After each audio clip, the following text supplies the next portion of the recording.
just this afternoon to discuss a project proposal for a new judicial center in Springfield.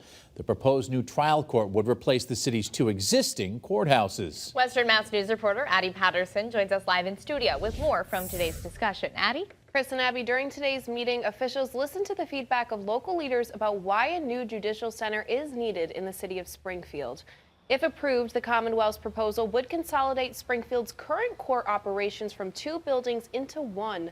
The proposal would also eliminate the city's current plan to purchase land and construct a state-owned regional justice center. Instead, the Commonwealth would request proposals from private developers for a long-term lease to either build a new facility entirely or renovate one of the existing buildings for court operations. Officials say the proposed project would speed up the building's current construction timeline and is expected to save over $80,000 for the city over the next decade.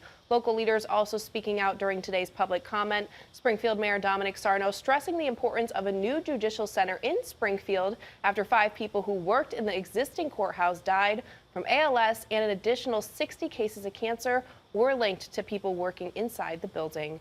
As of right now, there is no specific location as to where the new court building would be. For now, reporting live in studio, Addie Patterson, Western Mass News. Addie, thank you for that live report.